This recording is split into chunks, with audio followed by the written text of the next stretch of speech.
করেছে।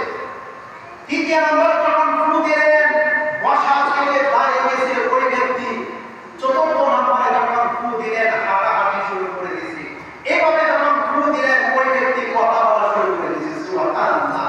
এবং আবার বলেন আমি তো ভালো হয়ে গেছি। ওই সাবেকাটা ব্যক্তি বলে আমি ভালো হয়ে গেছি। সুবহানাল্লাহ। ঠিক এই কোরআন কারীমের বরকতে, কোরআন ফু দিতে, ফু দেওয়ার বরকতে তিনি ভালো করে দিয়েছেন। দিকে এক পর্যায়ে সাহাবায়ে কেরামরা তাদেরকে এক পাল বকরি দিয়েছে। এই বকরি নিয়ে সাহাবায়ে কেরামরা আনন্দের চিত্রে তাদের বাসস্থানের অঞ্চলে আসছে। কিতাবের লেখক থেকে সাহাবায়ে কেরাম ওই জায়গায় বকরি জবাই করেছে, জবাই করে আবার পাক করে রান্না করে দিয়েছে। সুবহানাল্লাহ। এবার সাহাবায়ে কেরামদের ভিতরে টেনশন পড়ে গেলেন। এই যে ফু দিলাম, জানবো করলাম, কর্তাকে এবং হাতিয়া স্বরূপ যে তারা আমাদেরকে দিল, এটা কি জায়েজ আছে কিনা, এটা জায়েজ আছে কিনা টেনশন পড়ে গেলেন। একেবারে খাওয়া দাওয়া সব শেষ হয়ে গেছে। সাহাবায়ে কেরাম যখন টেনশনে পড়ে গেছেন, চিন্তার কোনো কারণ নাই। চলো বকরিগুলো নিয়ে আল্লাহর রাসূলের কাছে তারা চলে গেছে। সুবহানাল্লাহ। আল্লাহর পয়গম্বরের কাছে যখন তারা চলে গেছে, আল্লাহর পয়গম্বর সাল্লাল্লাহু আলাইহি ওয়াসাল্লামের কাছে গিয়ে বলেন, পয়গম্বর এই ঘটনা আমরা তো জারফুল করেছি। সাহাবীরা যখন এক এক করে বর্ণনা দিচ্ছে, আল্লাহর রাসূল বলেন তুমি কি সূরা পড়েছিলা? ওই সাহাবী বলেন, পয়গম্বর আমি তো সূরা ফাতিহা পড়েছিলাম। ওই অবস্থায় বিসমিল্লাহর সহিত আল্লাহর কাছে ভরসা করেছিলাম এই কোরআনের উসিলায় যেন ওই ব্যক্তিকে সুস্থ করে দেয়। সুবহানাল্লাহ। আল্লাহর পয়গম্বর ডাক দিয়ে বলেন, সাহাবী তুমি যে কাজটা করেছো একেবারে হারাম কাজ করেছো, একেবারে জায়েজ কাজ করেছো। তুমি বকরি দিয়েছো, সাহাবায়ে কেরামরা সবাই করে রান্না করে বকরি দিয়েছে, এটা জায়েজ আছে, শুধু জায়েজ না উত্তম জায়েজ। সুবহানাল্লাহ। যদি তোমাদের কাছে অবশিষ্ট বকরি থাকে আমার বাসায় কয়েকটা পাঠিয়ে দাও।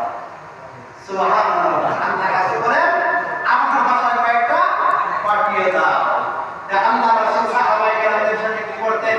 মজা করতেন। এমন মজা করতেন মনে হয় একজন নবী নয়, পাশে একজন বন্ধু বসে আছে। সুবহানাল্লাহ।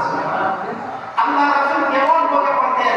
এই যে বললাম এই কোরআনের বরকতে একজন সাবেকাটা ব্যক্তিকে সুস্থ করে দিয়েছেন কে?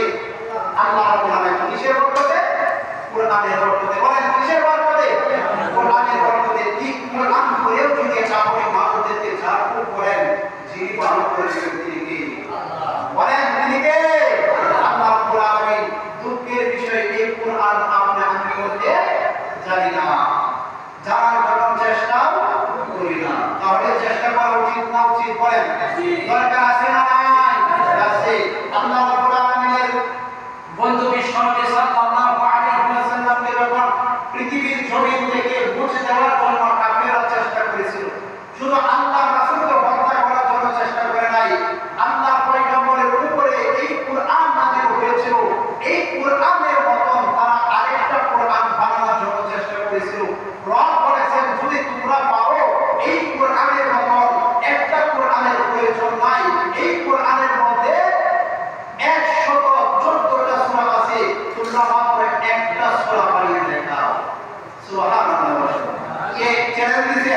আল্লাহ রাব্বুল আলামিন চ্যালেঞ্জ দিয়েছে। প্রথম বলেছে আল্লাহ রাব্বুল আলামিন এই কোরআনের মতন একটা কোরআন বানিয়ে দেখাও।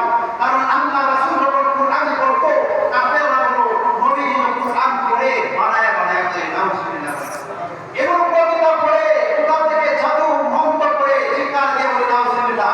তখন আল্লাহ রাব্বুল আলামিন আয়াত নাযিল করেছে, পয়গম্বর এরা আপনাকে জাদু কথা বলে কাফেররা অবিশ্বাস করে এই কাফেরদেরকে জানিয়ে দেন এই কোরআনের মতন যেন একটা কোরআন তারা বানিয়ে দেখায় দেয়। এই কোরআনের মতন একটা কোরআন যেন বানিয়ে দেখায় দেয়। কাফেররা বলেছে, আল্লাহ রাসূল বলেছেন কাফেরদের। তখন আয়াত যখন নাযিল হয়েছে সমস্ত কাফেরদেরকে আল্লাহ রাসূল ডাকতেন, হে কাফেররা তোমরা মনে করছো নিজের মন গড়া এই কথাগুলো বলি, রবের কথা না, কাফেররাও জানে এটা আল্লাহর কথা। সুবহানাল্লাহ। কার কথা? এটা আল্লাহর কথা। কাফেররা গোপনে কোনো কৌশল করলে এই কৌশল নবীর কাছে পৌঁছায় দেয় কে? আল্লাহ রাব্বুল আলামিন যখন নবীদের কাছে আয়াত নাযিল হলো, আল্লাহ রাব্বুল আলামিনের বন্ধু বিশ্বনবী সাল্লাল্লাহু আলাইহি ওয়াসাল্লাম ডাক দিয়ে বলেন, হে কাফিরের দল, আল্লাহ তাআলা বলেছেন যদি তোমরা এটাকে অবিশ্বাস করো, এই কোরআন